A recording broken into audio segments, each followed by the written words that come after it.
নমস্কার। কথায় কথায় কথামৃত অনুষ্ঠানের 297তম পর্বে আপনাদের স্বাগত। আপনারা এই অনুষ্ঠান দেখছেন প্রাণারাম বাংলা ইউটিউব চ্যানেলে, যেখানে সপ্তাহে 6 দিন সোম থেকে শনিবার সম্প্রচারিত হয় কথায় কথায় কথামৃত, আর কোষ্ঠীপাথর প্রাণারাম ইউটিউব চ্যানেলে রবিবার থাকে শ্রী শ্রী মায়ের কথা। সবগুলি অনুষ্ঠানই শুরুর সময় রাত্রি 9টা। শ্রী শ্রী রামকৃষ্ণ কথামৃততে আমরা আগের দিন ছিলাম এবং আজকেও সানন্দে অবস্থান করব 28শে সেপ্টেম্বর 1884 প্রসঙ্গে। সেদিন ছিল দুর্গাপূজার মহা অষ্টমী। শ্রীরামকৃষ্ণ কলকাতায় শ্রীযুক্ত অধরলাল সেন মহাশয়ের বাড়িতে, তার ভক্ত, বিশেষ ভক্ত অধরলাল সেন মহাশয় তার বাড়িতে শ্রী শ্রী দুর্গা পূজা দর্শন করতে যাবেন। তার আগে তিনি উপস্থিত হয়েছেন আরেকজন বিশিষ্ট ভক্ত রামচন্দ্র দত্ত মহাশয়ের বাড়িতে, এবং সেখানে বিভিন্ন ধর্ম প্রসঙ্গ হয়েছে, তারপরে কীর্তন হয়েছে। সেই সমস্ত প্রসঙ্গ আমরা আগে শুনেছি। গতকাল যেখানটা শুনলাম সেখানটাতে ছিল যে কীর্তন শেষ হয়েছে, তারপর ঠাকুর ভক্তদের সঙ্গে কথা বলতে আরম্ভ করবেন, এইরকম একটা জায়গায় যে ছিল সেটিকে সংক্ষেপে একটু স্মরণ করে নিয়ে তার পরের অংশে প্রবেশ করব। সানন্দে প্রবেশ করব শ্রী শ্রী রামকৃষ্ণ কথামৃততে, যার সূচনায় কথামৃতকার শ্রীযুক্ত মহেন্দ্রনাথ গুপ্ত বা শ্রীম বা মাস্টার মহাশয় উদ্ধৃত করছেন, তব কথামৃতং তপ্ত জীবনং কবিভিরীৃতং কলমশাপহং শ্রবণমঙ্গলং শ্রীমদাততং ভুবি গৃণন্তি ये ভূরিদা জনাঃ। কীর্তন হয়ে গেছে, তারপরেই মাস্টারমশাই লিখছেন, আমরা শুনেছি, কীর্তনান্তে ঠাকুর শ্রীরামকৃষ্ণ, বিজয়, নরেন্দ্র ও অন্যান্য ভক্তেরা কীর্তনান্তে ঠাকুর শ্রীরামকৃষ্ণ, বিজয়, নরেন্দ্র ও অন্যান্য ভক্তেরা আসন গ্রহণ করিলেন। সকলের দৃষ্টি ঠাকুরের দিকে। সন্ধ্যার কিছু বিলম্ব আছে। ঠাকুর ভক্তদের সহিত কথা কহিতেছেন, তাহাদের কুশল প্রশ্ন করিতেছেন। এইখান পর্যন্ত আমরা শুনেছিলাম। তারপর কেদার অতি বিনীতভাবে হাত জোড় করিয়া অতি মৃদু ও মিষ্ট কথায় ঠাকুরের কাছে কি নিবেদন করিতেছেন। কেদার মানে শ্রীযুক্ত কেদারনাথ চট্টোপাধ্যায় মহাশয়। কাছে নরেন্দ্র, চুনি, সুরেন্দ্র, রাম, মাস্টার ও গিরিশ। কেদার শ্রীরামকৃষ্ণের প্রতি বিনীতভাবে। মাথা ঘোরাটা কিসে সেরে যাবে? শ্রীরামকৃষ্ণ সস্নেহে, ও হয়, আমার হয়েছিল, একটু একটু বাদামের তেল দিবেন, শুনেছি দিলে সারে। এরকম ভাবে কেদারবাবুকে তিনি বললেন। তারপরে মাস্টারমশাই লিখছেন, কেদারবাবু কথা বলছেন, কেদার, যে আজ্ঞা। শ্রীরামকৃষ্ণ চুনির প্রতি, কি গো, তোমরা সব কেমন আছো? চুনি, আজ্ঞা, এখন সব মঙ্গল। বৃন্দাবনে বলরামবাবু, রাখাল, এরা সব ভালো আছেন। শ্রীরামকৃষ্ণ, তুমি অত সন্দেশ কেন পাঠিয়েছ? চুনি, আজ্ঞা, বৃন্দাবন থেকে এসেছি। চুনিলাল বা বলরামের সঙ্গে শ্রী বৃন্দাবনে গিয়াছিলেন ও কয় মাস ছিলেন। ছুটি শেষ হইয়াছে, তাই কলিকাতায় সম্প্রতি ফিরিয়াছেন।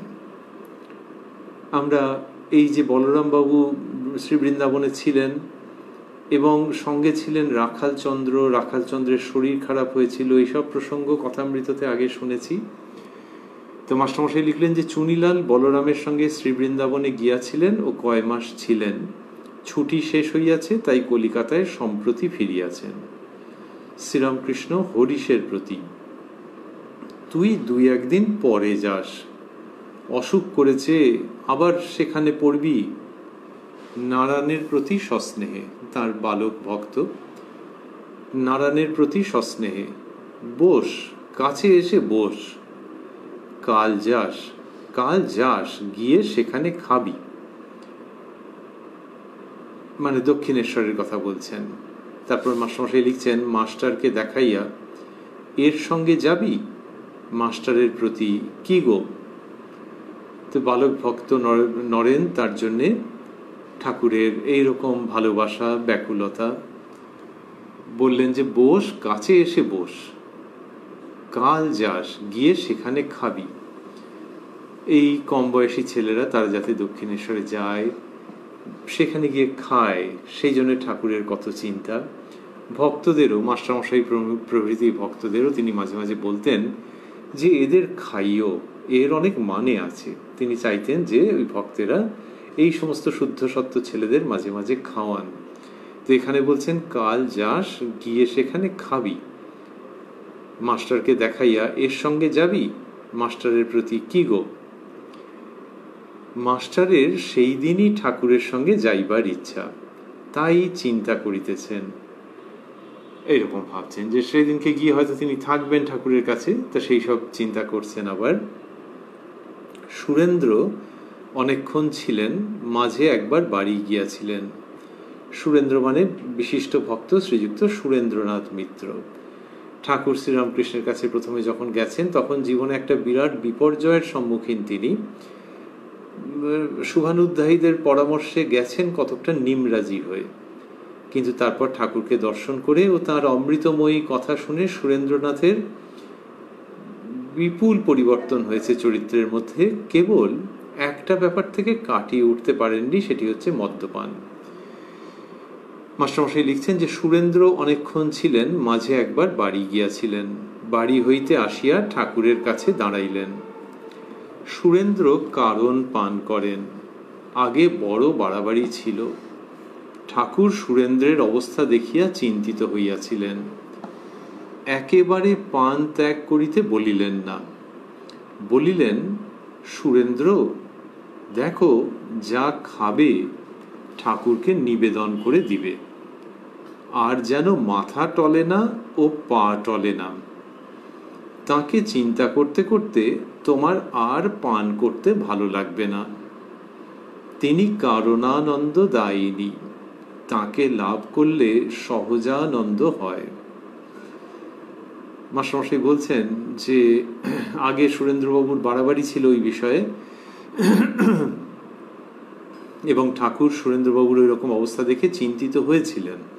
মাস্টারমশাই লিখছেন ঠাকুর সুরেন্দ্রের অবস্থা দেখিয়া চিন্তিত হইয়াছিলেন, কিন্তু তাকে একেবারে ওই পান ত্যাগ করতে বলেননি, একেবারে পান ত্যাগ করিতে বলিলেন না। কি বলেছিলেন? কিরকম অদ্ভুত, সুন্দর, ফলপ্রসূ। বলিলেন সুরেন্দ্র দেখো, যা খাবে ঠাকুরকে নিবেদন করে দিবে। কি মুশকিলের কথা! এটাতে নাও বলা যায় না, হ্যাঁও বলা যায় না। হ্যাঁ বলা যায়, কিন্তু ওই বস্তুটি তো ঠাকুর ওই রকম ভাবেই বলছেন যে দেখো, যা খাবে ঠাকুরকে নিবেদন করে দিবে। এবার আমি এরকম ভাবছি না যে তুমি একেবারে ত্যাগ করতে পারবে, সেই রকম ভঙ্গিতেই যেন পরের বাক্যটি, আর যেন মাথা টলে না ও পা টলে না। এখন তাহলে কি মেজারে খাবে? এক হচ্ছে যে ভগবানকে নিবেদন করে দিতে হবে, ঠাকুরকে নিবেদন করে দিতে হবে, তারপর এমন একটা কিছু পরিমাণের কমে খেতে হবে যাতে মাথা টলবে না আর পা টলবে না, না হলে ঠিক আছে, দেখা যাক। তা এইবার বলছেন তাকে চিন্তা করতে করতে তোমার আর পান করতে ভালো লাগবে না। কত সুন্দর সহজ একটা পরিবর্তন, বিবর্তনের দিকে নিয়ে যাচ্ছেন। বলছেন তাকে চিন্তা করতে করতে তোমার আর পান করতে ভালো লাগবে না। বললেন না যে একেবারে ছেড়ে দাও, ছেড়ে না দিলে তোমার সঙ্গে কথা নেই, ওইসব নয়, কিন্তু এটা যেন খুব সূক্ষ্মভাবে কিন্তু নিশ্চিতভাবে আরেকটি নেশা ধরিয়ে দেওয়া, যে তাকে চিন্তা করতে করতে, মাকে চিন্তা করতে করতে তোমার আর পান করতে ভালো লাগবে না। যিনি পানে আসক্ত, একটু একটু কমেছে কিন্তু আছে এখনো, তাকে যেন এরকম বলা যে তোমার তো নেশার জিনিস চাই, মাকে চিন্তা করতে আরম্ভ করো না, দেখো কি জিনিস হয় ওই নেশা। শ্রীরামকৃষ্ণ বহুবার বলেছেন এটি ঈশ্বরীয় নেশা, ভগবানের নেশা। তো সেই নেশার ইঙ্গিত করছেন, সেই নেশা ধরিয়ে দিতে চাইছেন এবং বলছেন তাকে চিন্তা করতে করতে তোমার আর পান করতে ভালো লাগবে না। তিনি কারণানন্দ দায়িনী। তন্ত্রের ভাব ভঙ্গি ব্যবহার করছেন যে তুমি তো কারণ পান করো আর তিনি কারণানন্দ দায়িনী। কারণ পান করে যে আনন্দ হয় সেই রকম, কারণানন্দ দায়িনী, তিনি সব দিতে পারেন। তাহলে ওটা কি ওই ইনটক্সিকেশনের জন্য যে আনন্দ তা নয়, কিন্তু মদের নেশার মতো ভগবত আনন্দ তার থেকে কোটি গুণ বেশি গো। সেই জন্য আর এইসব জিনিস ছুঁতে ইচ্ছে করবে না। তা এই নেশার মতো, কিন্তু এই নেশা, মায়ের নামের নেশা তোমাকে যে জগতে নিয়ে যাবে, সেই জগৎ এই জগতের থেকে অনেক বেশি বাস্তব, অনেক বেশি সত্য, অনেক বেশি সুন্দর। আর ওই সব ছাইপাঁশ খেয়ে যে জগতে চলে যাও, সেটা তো মিথ্যে কিছুক্ষণের জন্য। তারপর যখন সব ভেঙে যায়, তখন নিজেকে কিরকম অসহায় মনে হয়, দুর্বল মনে হয়। তাই এই মাতৃ নামের নেশা ধরাচ্ছেন আর বলছেন তিনি কারণানন্দ দায়িনী, তাকে লাভ করলে সহজানন্দ হয়। সহজানন্দ, সহজানন্দ মানে এরকম নয় যে সহজেই পাওয়া গেল, তার জন্য তো পরিশ্রম করতে হয়, ওই যে মায়ের চিন্তা করা, সেই জন্য নিজেকে নিয়োগ করতে হয়। তারপরে যেটা হয় সেটা হচ্ছে খুব সহজেই ওই মাতৃভাবের নেশা ধরে যায়। একটু সামান্য কিছু উদ্দীপনে মাতৃভাবের নেশা ধরে যায়, সহজানন্দ। তা তোমাকে তো এইসব যা খাও সেই সব পয়সা করি খরচা করে কিনে টিনে আনতে হয়, লুকিয়ে হয়তো আনতে হয়। আর ওই নেশা ধরে গেলে তখন সে এই নেশার থেকে অনেক ওপরের, অনেক বেশি, একেবারে তার মধ্যে তুমি বিভোর হয়ে থাকবে। আর সেই নেশা সহজেই পাবে, একটুখানি উদ্দীপনে, একটু তাকে ডাকলে, মায়ের একটু কৃপা কটাক্ষেই ওই ভগবত নেশা, ওই মাতৃ নামের নেশা হয়ে যাবে। তাকে লাভ করলে সহজানন্দ হয়। সুরেন্দ্র কাছে দাঁড়াইয়া আছেন। ঠাকুর তাঁর দিকে দৃষ্টিপাত করিয়া বলিয়া উঠিলেন, তুমি কারণ খেয়েছ বলিয়াই ভাবে আবিষ্ট। কি অদ্ভুত! সুরেন্দ্রবাবুকে জিজ্ঞেস করছেন তুমি কারণ খেয়েছ বলেই ভাবে আবিষ্ট। তাহলে ওই যে একটু আগে বললেন সহজানন্দ, আমরা স্মরণ করছিলাম যে একটু উদ্দীপনাতেই ওই আনন্দ হবে। এক্ষুনি দেখা যাচ্ছে ঠাকুর তার মূর্ত দৃষ্টান্ত স্বরূপ বিরাজ করছেন, মূর্ত দৃষ্টান্ত প্রদর্শন করছেন। কিরকম একটা অদ্ভুত ভাবে জিজ্ঞেস করলেন তুমি কারণ খেয়েছ বলেই ভাবে আবিষ্ট হয়ে গেলেন। যে কারণ খাওয়ার কথাটা বলতে বলতে ভেতরের নেশা ধরে গেছে। এই নেশা ছেড়ে তুমি ওইসব হাবি যাবি আজে বাজে বিষ গিলবে ইচ্ছে করছে আর? তো ওই রকম তুমি কারণ খেয়েছ বলিয়াই ভাবে আবিষ্ট। এর মধ্যে কি অপূর্ব ভালোবাসা, কি অপূর্ব সংশোধনের পদ্ধতি, কি অপূর্ব মর্তলোকে স্বর্গকে নামিয়ে আনা। সুরেন্দ্রবাবুকে এরকমভাবে শ্রীরামকৃষ্ণ বলছেন, এর দ্বারা সুরেন্দ্রবাবুর যে কি পরিবর্তন হয়েছে তা বাইরের জগতে যা দেখা গেছে তাতেই লোকে অবাক হয়ে গেছে, বইপত্রে লিখিত হয়েছে। আর সব তো লেখা হয় না, তাহলে ভেতরের জগতে মনে হয় তোলপাড় করেছে পবিত্রতার সমুদ্রের তরঙ্গ। শ্রীরামকৃষ্ণের যখন দেহাবসান হয়েছে তখন সুরেন্দ্রবাবু ব্যথিত চিত্তে আবার আগের মতো জীবনযাপন করছেন, অফিস যাচ্ছেন আসছেন। এদিকে নরেন্দ্রনাথ প্রমুখ যুবক ভক্তেরা বরানগরে একটা আস্তানা কোনো রকমে গড়ে তুলেছেন, ওই নরেন্দ্রনাথেরই নেতৃত্বে, ঠাকুরের উপরে ভরসা করে পুরোপুরি। কিন্তু কোথায় পয়সা, কোথায় কি? ঠাকুর, সুরেনবাবু যখন অফিস থেকে এসে ওই বাড়িতে ঠাকুর ঘরে একটু মনোনিবেশ করবার চেষ্টা করছেন, তখন দর্শন দিলেন, দিয়ে বললেন যে তুই কি করছিস, আমার ছেলেগুলো ওইখানে রয়েছে, তুই সেখানে যা, তাদের একটা ব্যবস্থা কর। এইটা এত পরিষ্কারভাবে সুরেন্দ্রবাবু দেখলেন যে তিনি গিয়ে উপস্থিত হলেন বরানগরে। তাহলে ওই যে ঠাকুরের অদর্শনের জন্য তো একটা মনের মধ্যে কষ্ট, আর নরেন্দ্রনাথ নিজেদের মতো রয়েছে, কিন্তু ঠাকুর এসে ওইটা বললেন। কাকে তিনি বলেন, কাকে তিনি দর্শন দেন? এই সুরেন্দ্রনাথ। তাহলে এই যে আমরা ভাবছিলাম যে পরিবর্তন কতটা পরিমাণে হয়েছে, কিভাবে সেটি আত্মপ্রকাশ করেছে, এটি সযত্নে কল্পনা করবার, অনুমান করবার বিষয়। সেই অনুমান অন্য রকমের একটা ধর্ম সাধনা। ঠাকুর সেই শুদ্ধচিত্ত ব্যক্তির কাছে নিজেকে ধরা দিচ্ছেন, দর্শন দিচ্ছেন এবং আদেশ করছেন।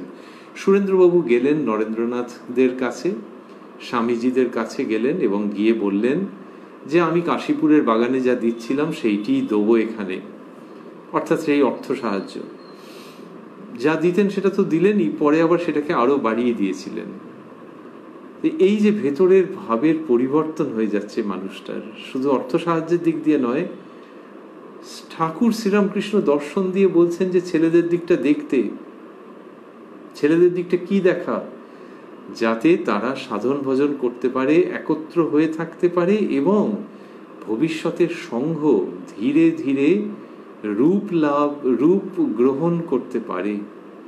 এই সমস্ত কাজ তার দায়িত্ব যাদের দিচ্ছেন তাদের অন্যতম সুরেন্দ্রবাবু। তা সেই তাকে শ্রীরামকৃষ্ণ কিভাবে গড়ে তুলছেন সেই সব সংবাদের মধ্যে আমরা রয়েছি। 28 সেপ্টেম্বর 1884 প্রসঙ্গ শুনছি।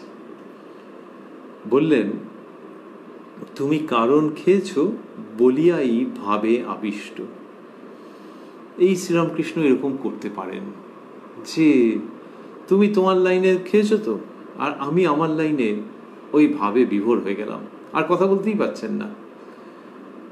মর্ত জগৎকে অমর্ত লোকের সঙ্গে এইভাবে সংযুক্ত করে দেওয়া ফলপ্রসূ রূপে শ্রীরামকৃষ্ণ যা করেছেন তাকে অনবদ্য বলা যায়, অতুলনীয় বলা যায়। সন্ধ্যা হইল কিঞ্চিত বাহ্য লাভ করিয়া ঠাকুর মার নাম করিয়া আনন্দে গান ধরিলেন। তাহলে একটু বাহ্য জ্ঞান লাভ করেছেন। ওই যে সুরেন্দ্রবাবুর সঙ্গে কথা বলতে বলতে ভাবে আবিষ্ট হয়ে গিয়েছিলেন, এইবারে একটু বাহ্য জ্ঞান লাভ করেছেন, করে মায়ের নাম করে আনন্দে গান ধরেছেন। সন্ধ্যা হইল কিঞ্চিত বাহ্য লাভ করিয়া ঠাকুর মার নাম করিয়া আনন্দে গান ধরিলেন। শিব সঙ্গে সদা রঙ্গে আনন্দে মগনা, সুধা পানে ঢল ঢল ঢলে কিন্তু পরে না মা, বিপরীত রতাতুরা পদ ভরে কাঁপে ধরা, বিপরীত রতাতুরা পদ ভরে কাঁপে ধরা, উভয়ে পাগলের পাড়া লজ্জা ভয় আর মানে না, শিব সঙ্গে সদা রঙ্গে আনন্দে মগনা। প্রথম পংক্তিটি মাস্টারমশাই স্থূলাক্ষরে দিয়েছেন, শিব সঙ্গে সদা রঙ্গে আনন্দে মগনা। ঠাকুর মায়ের নাম করে এই গান গাইছেন। গতকাল আমরা শুনেছি আরো গান গেয়েছিলেন রামদত্ত মহাশয়ের বাড়িতে।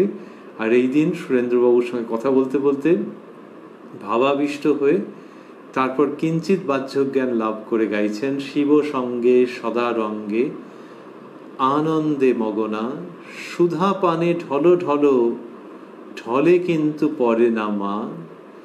মা সুধা পান করেছেন, করে ঢল ঢল ঢলে কিন্তু পড়ে না।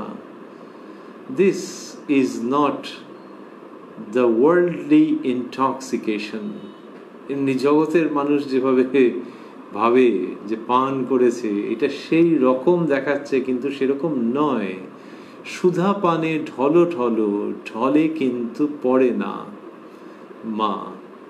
তো এইরকম সেই রকম হচ্ছে কি যে ওই ঈশ্বরীয় সুধা পানে বা সুরা পানে মানুষ ভাবন্মত্ত হয়ে যায়, কিন্তু এই জাগতিক অর্থে যেরকম বলে সেই রকম ভাবে নয়, সেরকম ভাবে আনকনশাস মতো হয়ে যায় না।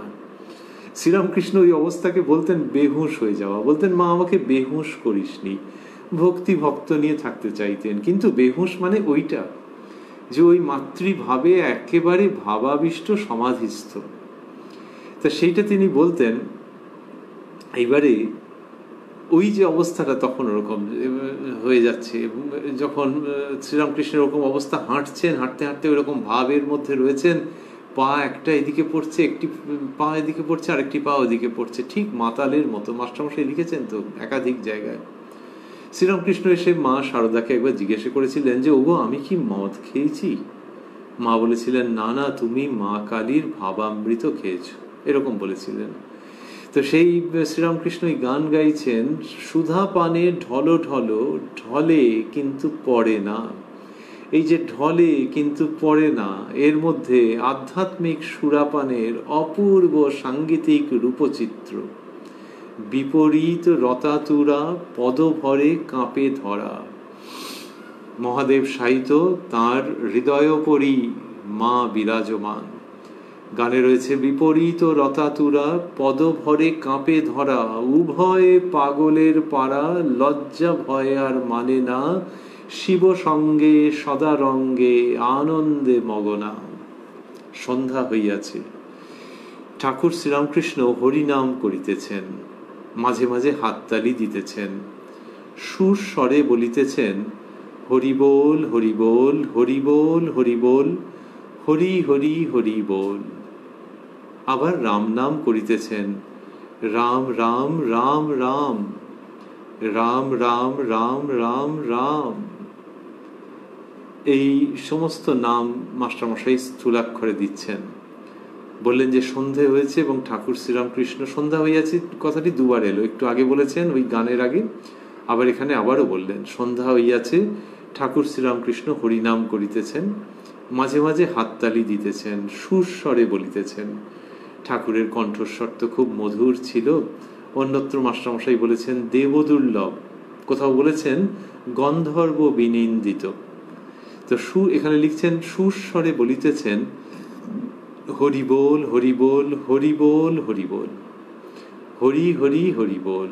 আবার রাম নাম করিতেছেন, রাম রাম রাম রাম, রাম রাম রাম রাম রাম। এইরকম শ্রীরামকৃষ্ণ করছেন।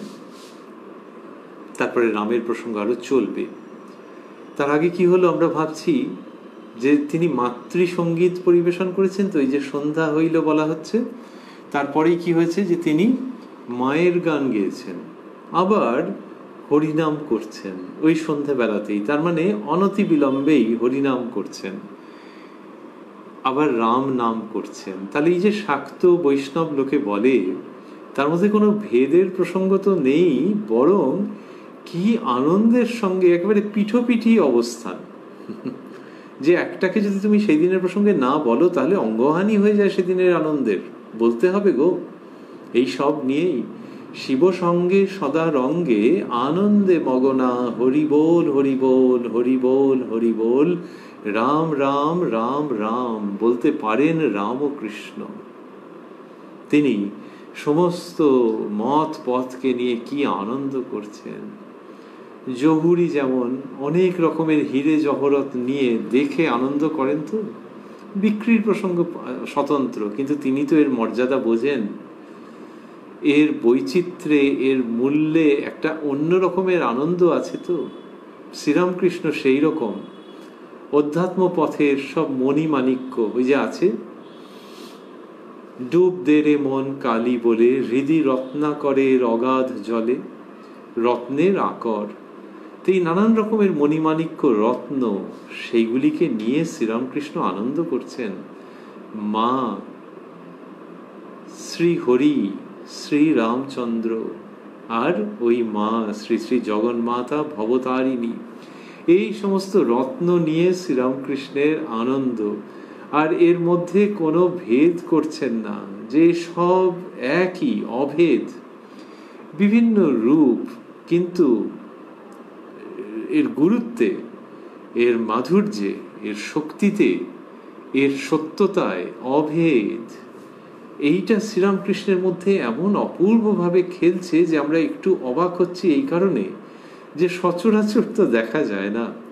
যিনি শাক্ত তিনি ওই ভাবেরই নাম গুণগান করেন, সঙ্গীতের মধ্যে থাকেন। যিনি বৈষ্ণব তিনি তার মতো।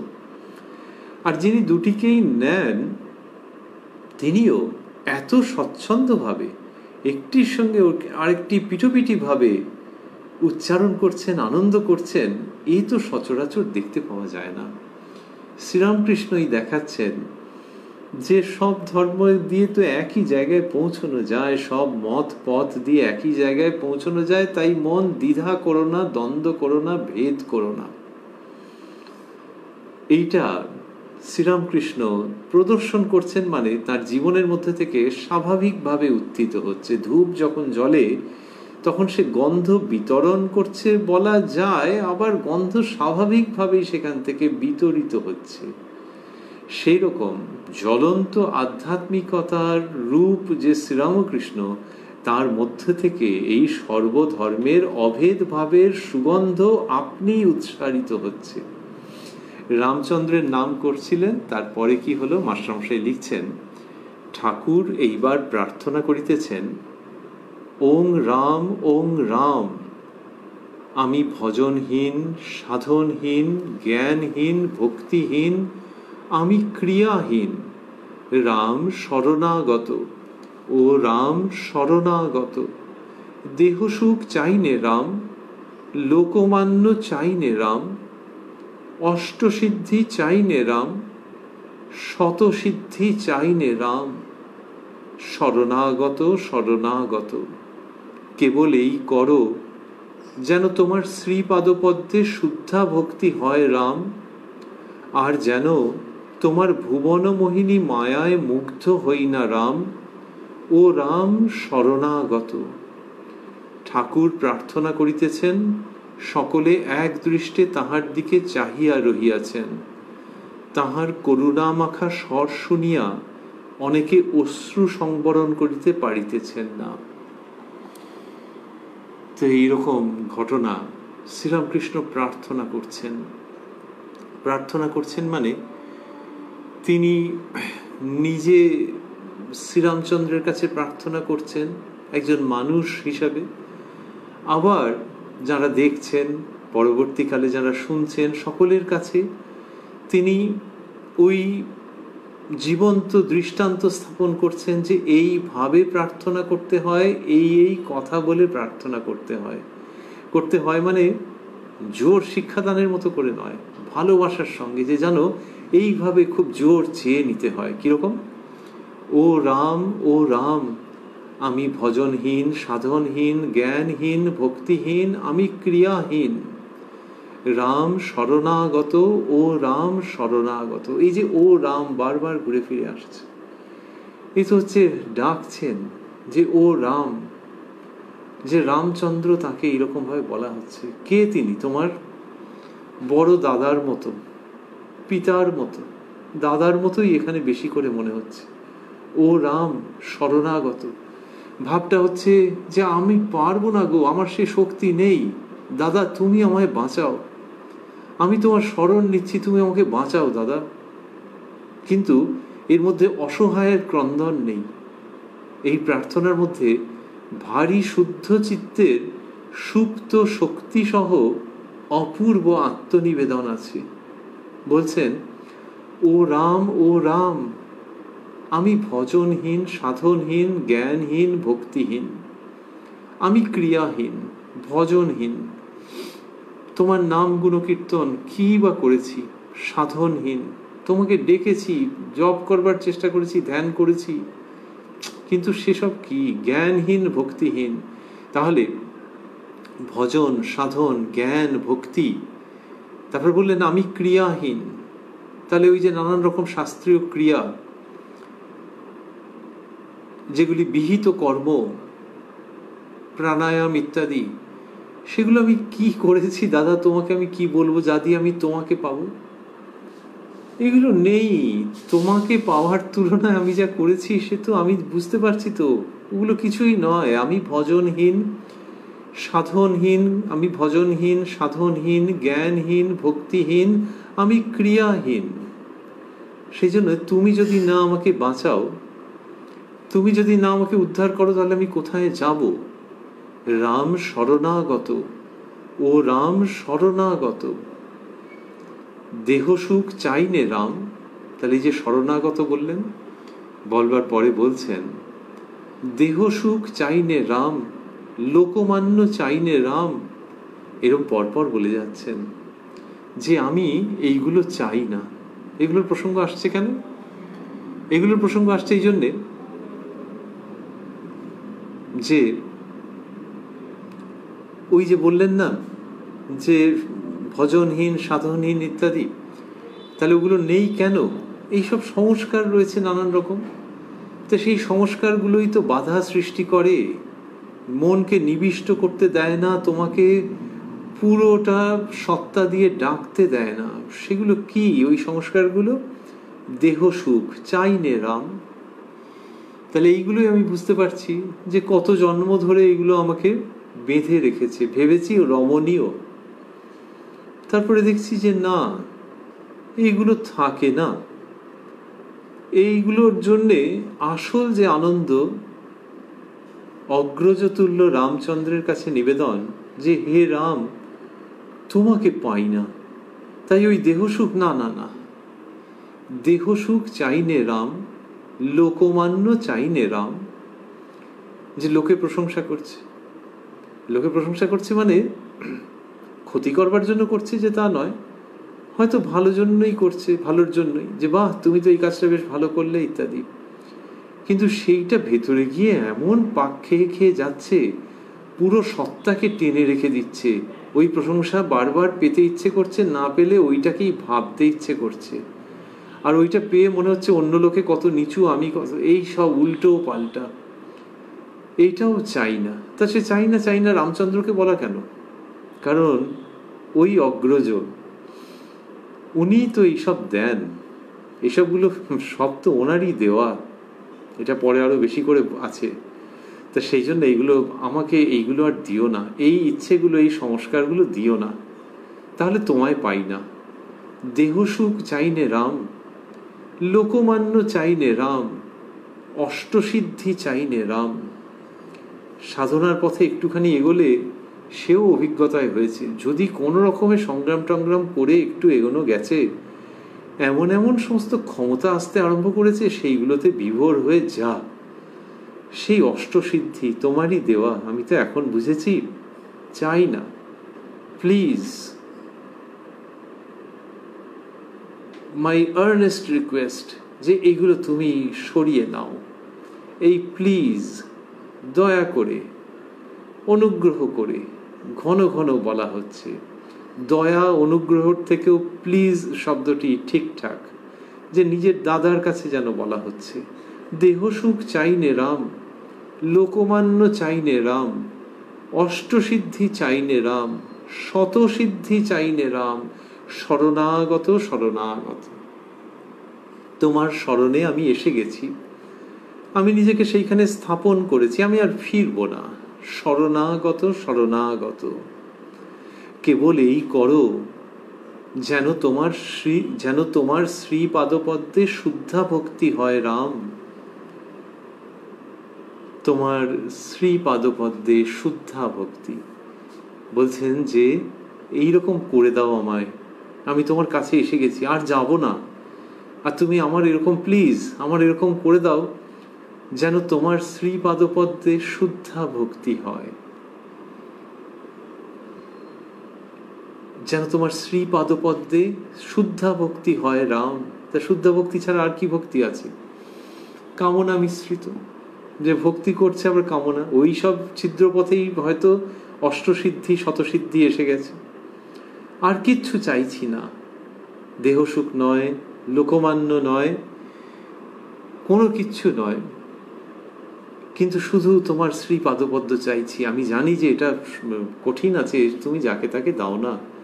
এই শুদ্ধা ভক্তি, ভক্তি শুদ্ধা মানে স্ত্রীলিঙ্গবাচক বলা হচ্ছে, মেয়ে মানুষের মতো বলা হচ্ছে, ভারী কোমল স্বভাব, শুদ্ধা ভক্তি, কিছু চায় না, পবিত্র ফুলের মতো শুদ্ধা ভক্তি সে তুমিই দিতে পারো। তুমি ওই সব কি সব দিয়েছিলে, দিয়ে তোমার থেকে মন অন্যদিকে চলে গিয়েছিল, এবার তুমি যেটা দিতে পারো খুব করে, আর যেটার জন্য তোমাকে এতবার করে রিকোয়েস্ট করছি, সেটা কি বলছেন?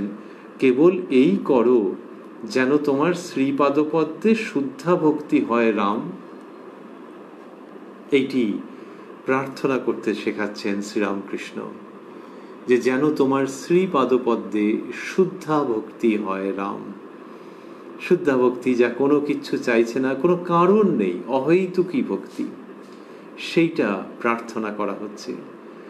আর যেন তোমার ভুবন মোহিনী মায়ায় মুগ্ধ হই না রাম, ও রাম শরণাগত। শুনছো আমি যে বলছি, শুনছো সেই ভঙ্গি। আর যেন তোমার ভুবন মোহিনী মায়ায় মুগ্ধ হই না রাম। এই যে তোমার ভুবন মোহিনী মায়ায়, যে রামচন্দ্রের যে মায়া সেটা ভুবন মোহিনী। দেবীর উদ্দেশ্যে গানে আছে ভুবন ভুলাইলি মা হর মোহিনী। ওই ভাব যে ভুবন ভুলিয়ে দাও তোমরা। তো রামচন্দ্রের কাছে প্রার্থনা, আর যেন তোমার ভুবন মোহিনী মায়ায়, ভুবন মোহিনী এখানেও স্ত্রীলিঙ্গবাচক, আর যেন তোমার ভুবন মোহিনী মায়ায় মুগ্ধ হই না রাম, ও রাম শরণাগত। তোমার পা ধরে রয়েছি, সরিয়ে দিও না।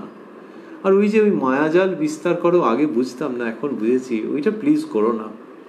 আর যেন তোমার ভুবন মোহিনী মায়ায় মুগ্ধ হই না রাম। তাহলে শুদ্ধা ভক্তি আবার ভুবন মোহিনী মায়া, দুজনেই স্ত্রীলোক। শ্রীরামকৃষ্ণ বলছেন যে বিদ্যাশক্তি অবিদ্যাশক্তি এই নিয়েই জগৎ সংসার। তো সেই অবিদ্যাশক্তিকে সংবরণ করবার যেন প্রার্থনা শ্রীরামকৃষ্ণের কণ্ঠে ধ্বনিত হচ্ছে, আর বিদ্যাশক্তির স্মরণ নিচ্ছেন যেন শুদ্ধা ভক্তি হয়। আর যেন তোমার ভুবন মোহিনী মায়ায় মুগ্ধ হই না রাম। ভুবন মোহিনী মায়া যখন বলছেন তখন তার মধ্যে আরেকটি থাকছে।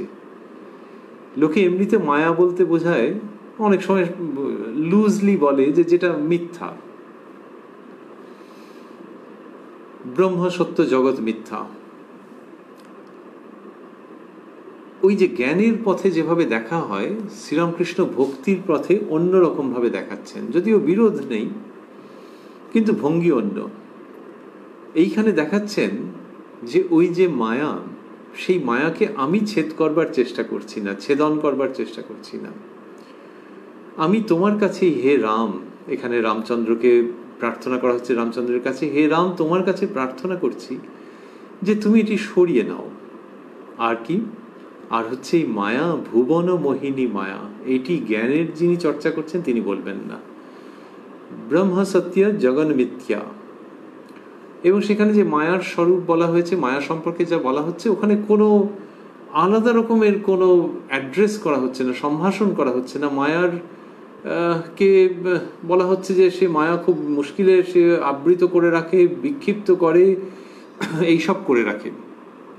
কিন্তু এখানে ভক্তির পথে, শরণাগতির পথে যখন বলা হচ্ছে ভুবন মোহিনী মায়া, তখন মায়ার স্তব আছে, মায়ার স্তুতি আছে যে হে রামচন্দ্র, এই যে তোমার মায়া, এর যে বিশেষত্ব সে আমি জানি।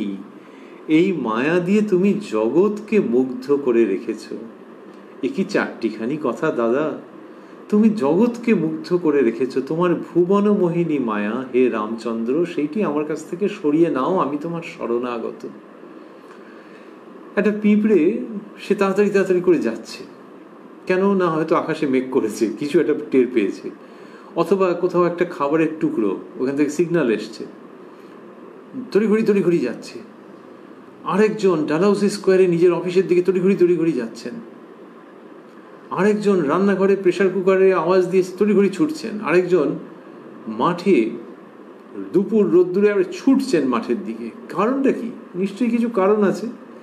কিন্তু সেই পিঁপড়ে থেকে কৃষক থেকে গৃহবধূ থেকে চাকুরিজীবী, এই সকলকে ছুটিয়ে ছেড়েছেন, এমন করে রেখেছেন যে প্রত্যেকেই ব্যস্ত আছে, যে একটা কিছু অ্যাচিভ করতে হবে, একটা কিছু অর্জন করতে হবে, সেই জন্য ছুটছে প্রত্যেকেই। এ তো ভারী অদ্ভুত যে এত, আর এরকম কত আছে, কোটি কোটি বললে কম বলা হয়ে যায়। তাদেরকে ওরকম ভাবে মুগ্ধ করে রেখেছে। মুগ্ধ কেন? পিঁপড়ের কাজও কাজ, কৃষকের কাজও কাজ, অন্যদেরও তাই। মুগ্ধতা কেন? মুগ্ধতা এই জন্যে যে তখন তার কাছে ওইটাই জগৎ। পিঁপড়ে ভাবছে যে মেঘ করেছে, এক্ষুনি গর্তে ঢুকে যেতে হবে, অথবা ওই যে খাবারটা আছে ওইটা নিয়ে আসতে হবে, ওইটাই তার কাছে জগৎ। তাকে যদি কেউ বাংলায় বুঝিয়ে বলতো যে কৃষকের গৃহবধূর প্রসঙ্গ, সে বলে দূর, আমি কি করব, তার কাছে জগৎ ওইটাই।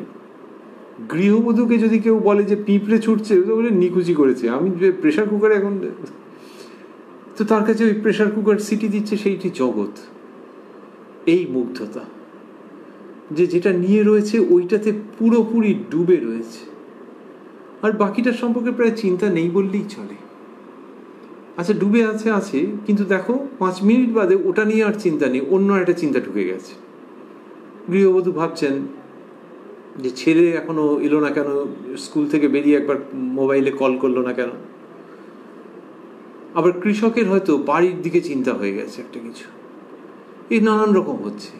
তাহলে বিভিন্ন রকমের রং বদলাচ্ছে, কত রকমের কাজ প্রত্যেকের জন্য দেওয়া আছে, কত রকমের ফুর্তির সন্ধান দেওয়া রয়েছে, কত রকমের আশা আকাঙ্ক্ষার কালো মেঘ বিস্তার করে দেওয়া আছে। সত্যি ভুবন মোহিনী মায়া।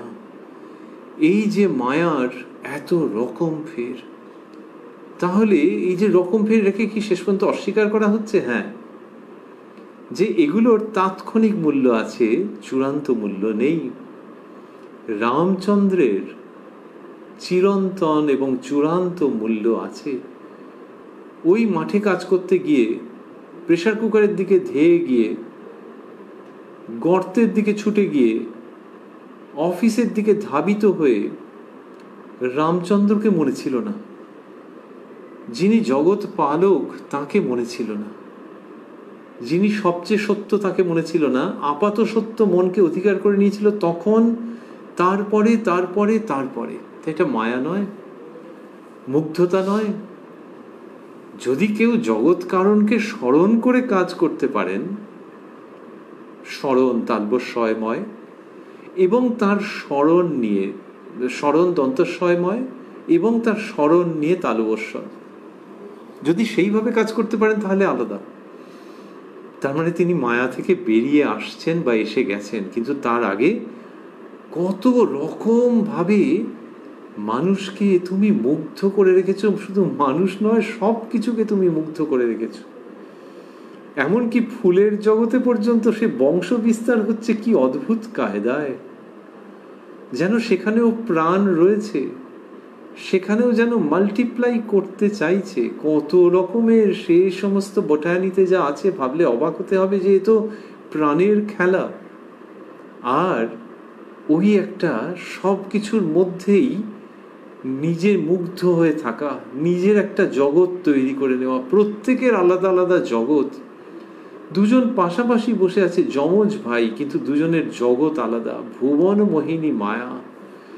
এই যে প্রশস্তির ভাব, স্তুতির ভাব, এটি শ্রীরামকৃষ্ণ শেখাচ্ছেন যে মায়ার সঙ্গে বেশি সংগ্রাম করতে যেও না। কলিকালের মানুষকে তিনি বলেছেন যে ভক্তিযোগী যুগ ধর্ম। জ্ঞান পথে যেটা করতে হয় সেটা কলিকালের অন্নগত প্রাণ মানুষ পেরে উঠবে না, সাধারণভাবে পেরে উঠবে না। বিরল কিছু অধিকারী থাকলে সে স্বতন্ত্র, সাধারণভাবে পারবে না। তাই ভক্তির পথ, এবং সেইখানে হাত জোর করে বলা যে আমি শরণাগত, দয়া করে এটা আমার কাছ থেকে সরিয়ে নাও। এই যে প্রার্থনা, এইটা শ্রীরামকৃষ্ণ শেখাচ্ছেন জাগতিক মায়ার ঊর্ধ্বে ওঠার জন্য। জাগতিক মায়ার যে বন্ধন, সেখান থেকে মুক্ত হওয়ার জন্যে যে প্রার্থনা করে শরণাগত হয়ে ওটির কথা বলতে হয় খুব ভালোবাসার সঙ্গে জোর দিয়ে। আর যেন তোমার ভুবন মোহিনী মায়ায় মুগ্ধ হই না রাম, ও রাম শরণাগত। এই যখন শ্রীরামকৃষ্ণ বলছেন তখন লোকের ভেতরটা মনে হয় উথাল পাথাল হয়ে যাচ্ছে, যে আচ্ছা, রামচন্দ্রকে এত মিষ্টভাবে ডাকা যায় এবং এইভাবে তার কাছে চেয়ে নিতে হয় আধ্যাত্মিকতা, এইভাবে তার কাছে চেয়ে নিতে হয় সাত্ত্বিকতা, এইভাবে তার কাছে চেয়ে নিতে হয় অধ্যাত্ম পথের দিশা। শ্রীরামকৃষ্ণ যেভাবে বলছেন তাতে লোকের ভেতরে একটা অদ্ভুত ভাব হচ্ছে, এবং ভেতরটা যেন ডুকরে কেঁদে উঠতে চাইছে এই প্রেমপূর্ণ আত্মনিবেদনের সুরে। মাস্টারমশাই লিখছেন, ঠাকুর প্রার্থনা করিতেছেন, সকলে এক দৃষ্টে তাহার দিকে চাহিয়া। ঠাকুর প্রার্থনা করিতেছেন, সকলে এক দৃষ্টে তাহার দিকে চাহিয়া রহিয়াছেন। তাহার করুণা মাখা স্বর শুনিয়া অনেকে অশ্রু সংবরণ করিতে পারিতেছেন না। রাম কাছে আসিয়া দাঁড়াইয়াছেন। শ্রীরামকৃষ্ণ রামের প্রতি, রাম তুমি কোথায় ছিলে? রাম, আজ্ঞা উপরে ছিলাম। ঠাকুর ও ভক্তদের সেবার জন্য রাম উপরে আয়োজন করিতেছিলেন। এইবার শ্রীরামকৃষ্ণ কিরম হিউমার করবেন, অদ্ভুত টাইপের হিউমার। যিনি ওই রকম কথা বলেছেন, ওই রকম ভাবে রামচন্দ্রের কাছে প্রার্থনা করেছেন যে অনেকে অশ্রু সংবরণ করিতে পারিতেছেন না, কেঁদে ফেলেছেন। এইবারে শ্রীরামকৃষ্ণ যা বলবেন তাতে হাসির কথা আছে। উনি কি করে পারছেন? অপূর্ব অপূর্ব চরিত্র, অপূর্ব ব্যক্তিত্ব, অপূর্ব অবস্থান, অপূর্ব লীলা। রামবাবু বলেছেন, রামবাবুকে শ্রীরামকৃষ্ণ জিজ্ঞাসা করেছেন যে রাম তুমি কোথায় ছিলে? রাম, আজ্ঞা উপরে ছিলাম। ওই ভক্তদের সেবার জন্য আয়োজন করছিলেন। শ্রীরামকৃষ্ণ রামের প্রতি সহাস্যে, উপরে থাকার চাইতে নিচে থাকা কি ভালো নয়? নিচু জমিতে জল জমে, উঁচু জমি থেকে জল গড়িয়ে আসে। যেই বলেছেন উপরে ছিলাম, শ্রীরামকৃষ্ণকে ওটা স্ট্রাইক করছে। এমনিতেও যদি কেউ বলে 2021-এও, তাহলেও স্ট্রাইক করতে পারে, কিন্তু সেটা কার কাছে হবে? সংবেদনশীল মানুষের কাছে হবে। কাউকে জিজ্ঞাসা করলো যে আপনি কোথায় ছিলেন, বলে আমি ওপরে ছিলাম। বলে দাদা আমাদের জন্য একটু নিচেও থাকুন। এই যে ভঙ্গি, এ তো আধুনিক নাগরিক ভঙ্গি।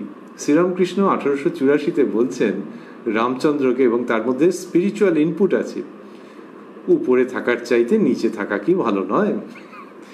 নিচু জমিতে জল জমে, উঁচু জমি থেকে জল গড়িয়ে চলে আসে। এটি অহংকারের প্রসঙ্গে অন্যত্র বলেছেন, এখানে টুক করে অ্যাটাচ করে দিচ্ছেন। কি সুন্দর! রাম হাসিতে হাসিতে, আজ্ঞা হাম। আর কিছু বলার নেই, জাস্ট দেওয়ালে পিঠ ঠেকে গেছে। যিনি প্রার্থনার কথা বলতে বলতে কাঁদিয়ে দিয়েছেন।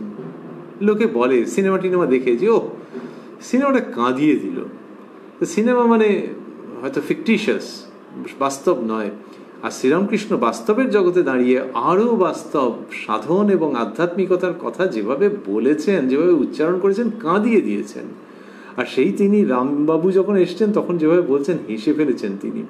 এখনো যিনি কিনা পড়বেন যে কি একটা সুন্দর, একদম ঠিক রিপার্টি যাকে বলে। রামবাবু যখন বলছেন আজ্ঞা উপরে ছিলাম, তখন বলছেন উপরে থাকার চাইতে নিচে থাকা কি ভালো নয়? এও শুনলে এখনকার দিনের মানুষ হেসে ফেলবেন। তিনি কাঁদাতেও পারেন, তিনি হাসাতেও পারেন। এই শ্রীরামকৃষ্ণ। ছাদে পাতা হইয়াছে, খাওয়া হবে, সেবা হবে, সেই প্রসঙ্গ লিখছেন মাস্টারমশাই। ছাদে পাতা হইয়াছে। রামচন্দ্র ঠাকুর ও ভক্তগণকে লইয়া গেলেন ও পরিতোষ করিয়া খাওয়াইলেন। উৎসবান্তে ঠাকুর শ্রীরামকৃষ্ণ নিরঞ্জন মাস্টার প্রভৃতি সঙ্গে অধরের বাড়ি গমন করিলেন। সেখানে মা আসিয়াছেন। আজ মহাষ্টমী। অধরের বিশেষ প্রার্থনা, ঠাকুর উপস্থিত থাকিবেন, তবে তাহার পূজা সার্থক হইবে। এই অধরবাবুর বাড়িতে পুজোর বিবরণ আর মাস্টারমশাই দেননি কিছু আলাদা করে। এইখানে প্রসঙ্গ শেষ হচ্ছে। আমরা রয়েছি উদ্বোধন কার্যালয়ের প্রকাশিত শ্রী শ্রী রামকৃষ্ণ কথামৃতের 587 পৃষ্ঠায়। আমরা ছিলাম 28শে সেপ্টেম্বর 1884 প্রসঙ্গে, যেদিন দুর্গাপূজার মহাষ্টমী, এবং সেদিনের প্রসঙ্গ এখানেই সমাপন হচ্ছে। আর আমরা ভাবছি যে ঠাকুর শ্রীরামকৃষ্ণের কৃপা সাপেক্ষে কালকে আবার আমরা মিলিত হব কথায় কথায় কথামৃত অনুষ্ঠানে, প্রাণারাম বাংলা ইউটিউব চ্যানেলে। আর স্মরণ করছি যে প্রত্যেক রবিবার কোষ্ঠীপাথর প্রাণারাম ইউটিউব চ্যানেলে থাকে শ্রী শ্রী মায়ের কথা। প্রত্যেকটি অনুষ্ঠানই শুরুর সময় রাত্রি 9টা। আজকে এই যে শুনছিলাম আমরা যে রামবাবু এইসব ব্যবস্থা করছিলেন, এবং ঠাকুর যে মজা করলেন ওকে নিয়ে, সেটা কি জন্য বললেন যে আজ্ঞা উপরে ছিলাম। ঠাকুর ও ভক্তদের সেবার জন্য রাম উপরে আয়োজন করিতেছিলেন। রামবাবু সম্পন্ন ব্যক্তি, কেমিস্ট ছিলেন, এবং নানানভাবে অর্থ তার কাছে এসেছে। তো মনেই হয় যে ঠাকুরকে যে তিনি নিয়ে গেছেন, ঠাকুর তার প্রার্থনায় সাড়া দিয়েছেন, উপস্থিত হয়েছেন তার গৃহে। রামবাবু বেশ ভালোই আয়োজন করেছিলেন, এবং মাস্টারমশাই লিখছেন যে ছাদে পাতা হইয়াছে। রামচন্দ্র ঠাকুর ও ভক্তগণকে লইয়া গেলেন ও পরিতোষ করিয়া খাওয়াইলেন। উনি তো খাওয়াইলেন, তা আমরা কি পেলাম? কিন্তু মনে হয় যে রামবাবু সব যে আয়োজন করেছেন, কিন্তু ঠাকুর পরম প্রেমময় ঠাকুর শ্রীরামকৃষ্ণ, প্রেমের ঠাকুর তিনি আমাদের জন্য ব্যবস্থা রেখে গেছেন এই কথামৃতের মাধ্যমে, যে আচ্ছা রাম এদেরকে সবাইকে খাওয়াক, প্রসাদের ব্যবস্থা হচ্ছে, ঠিক আছে, আর যারা ভবিষ্যতে এসব শুনবে তাদের জন্যও থাকবে। বস্তুত সেদিনকে যে প্রসাদ ধারণ করেছেন যারা, সেটা তো সেদিনকার মতো হয়েছে। আর ভবিষ্যতে যারা এই প্রসঙ্গ শুনছেন তাদের জন্য প্রসাদ শ্রীরামকৃষ্ণ ব্যবস্থা করে রেখে গেছেন। এবং সেটি কীরকম? সেটি হচ্ছে এই যে হাস্যরস, এই যে অশ্রুর প্রসঙ্গ, এর মধ্যে দিয়ে যে প্রসাদ। এমনি যদি ভাবি খাওয়া দাওয়া, আমরা মজা করে বলছিলাম যে রামবাবু অনেক ব্যবস্থা করেছেন, যাই করে থাকুন না কেন সেগুলো লোকে যে খেয়েছে, ধরা যাক প্রচুর তারা গ্রহণ করেছেন, তো আবার হজম হয়ে গেছে, তো তারপরে তো বাড়ি গিয়ে রাত্রি হয়তো খিদে পেয়ে গেছে, বা পরের দিন সকালে প্রচণ্ড খিদে পেয়ে গেছে, তো তাহলে তা বলবে লোকে যে না না না না তা কেন, ওরা তো প্রসাদ পেয়েছে। এই তাহলে এমনি যে খাওয়া ও হজম হয়ে যায়, ওর কিছু আলাদা করে মূল্য নেই, শরীর ধারণের জন্য যতটুকুনি ততটুকুনি। কিন্তু যদি প্রসাদ হয়ে গিয়ে থাকে তাহলে হ্যাঁ আলাদা, it's a life time experience. সেইটা যারা ওই দিনকে খেয়েছেন, তা গৌণ প্রসাদ পেয়েছেন, সেইখানে যিনি শ্রী শ্রী রামকৃষ্ণ কথামৃত অধ্যয়ন করছেন, অনুধ্যান করছেন, স্মরণ করছেন, ঠাকুর শ্রীরামকৃষ্ণ নিশ্চয়ই সকলের জন্য এই ব্যবস্থা করে রেখে গেছেন যে রামের বাড়িতে, শ্রীযুক্ত রামচন্দ্র দত্ত মহাশয়ের বাড়িতে যা হয়েছিল সেটি স্মরণ করার মধ্যে দিয়ে শ্রীরামকৃষ্ণের প্রসন্নতা লাভ আছে, প্রসাদ প্রাপ্তি আছে। ঠাকুর শ্রীরামকৃষ্ণ যেভাবে ওই ওপরে থাকা, সেখান থেকে নিচে নামা, এসব নিয়ে মিষ্টি মিষ্টি করে কথা বলছেন, সুন্দর করে কথা বলছেন, হাসি পাচ্ছে, আনন্দ হচ্ছে, সেইটি আবার অন্যরকম আনন্দ হচ্ছে যখন শ্রীরামচন্দ্রকে ডাকতে শেখাচ্ছেন, শরণাগতির অঙ্গীকার করতে শেখাচ্ছেন, আর ভুবন মোহিনী মায়ায় মুগ্ধ না করবার জন্যে স্বনির্বন্ধ রিকোয়েস্ট কি করে করতে হয় শেখাচ্ছেন।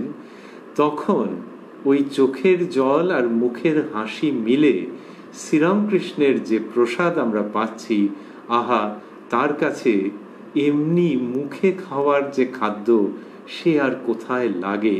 শ্রীরামকৃষ্ণের এই প্রসাদ যেন শ্রী শ্রী রামকৃষ্ণ কথামৃতের মাধ্যমে তাঁরই কৃপায় আমরা নিরন্তর লাভ করতে থাকি, এই প্রার্থনা। ওং নিরঞ্জনং নিত্যমনন্ত রূপং ভক্তানুকম্পা ধৃত বিগ্রহং বৈ ঈশাবতারং পরমেশমিড্যং তং রামকৃষ্ণং শিরসা নমামহ।